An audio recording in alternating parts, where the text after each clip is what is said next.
સ્થાનિક સ્વરાજ્યની ચૂંટણી અંતર્ગત સાબરકાંઠામાં 9 લાખથી વધુ મતદારો મતદાન કરી રહ્યા છે। નગરપાલિકા, તાલુકા પંચાયત તેમજ જિલ્લા પંચાયતના 838થી વધારે ઉમેદવારોનું ભાવિ ઈવીએમમાં કેદ થઈ રહ્યું છે। વહેલી સવારથી જ મતદારો મતદાન કરી રહ્યા છે। ભારે ગરમી અને જુસ્સો અડીખમ જોવા મળ્યો। Story report by Jitendra Solanki, Sabarkantha. પ્રથમ આભારી છું હું એ સર્વે મતદારોનો। આપ જોઈ શકો છો કે સ્થાનિક સ્વરાજ્યના ચૂંટણીના મહાપર્વની અંદર 42-43 ડિગ્રીની આ ગરમીની અંદર લોકો સ્વયંભૂ પરિવાર સાથે આ મહાપર્વના ઉજવણી માટે પોતાના એકાધિકારનો ઉપયોગ કરવા માટે બહુ જ મોટી સંખ્યામાં અહીં હાજર રહ્યા છે।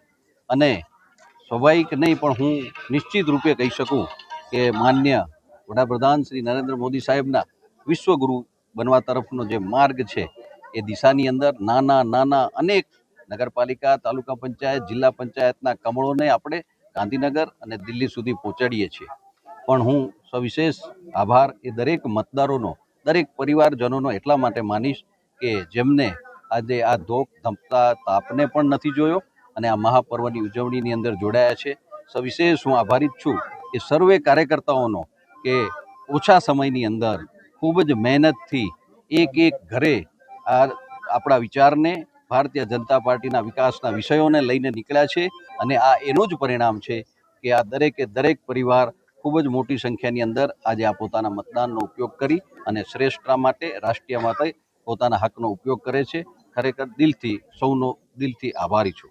આજે આપણે આ ચૂંટણીનો દિવસ છે અને નરેન્દ્રભાઈ મોદી, જે આપણે બીજેપી નરેન્દ્રભાઈ મોદીના માર્ગે, એમના કહેલા માર્ગે આગળ વધીએ। અને આજે આપણે જોઈએ છીએ કે કેટલી કાળઝાળ ગરમી છે, છતાં પણ મહિલાઓ પોતાનું કામ પતાવીને મોટી સંખ્યામાં અહીંયા હાજર રહી છે।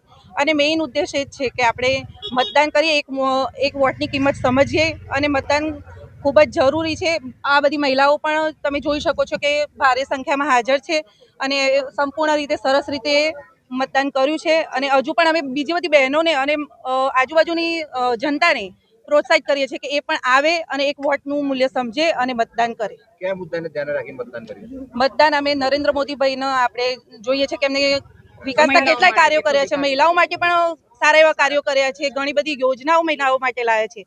તો અમે એમને સપોર્ટ કરીશું અને મતદાન અચૂક કરીશું અને બીજા બધી મહિલાઓને પણ પ્રોત્સાહિત કરીશું અને મતદાન કરાવીશું। શું નામ? ફાલ્ગુનીબેન ઉપાધ્યાય।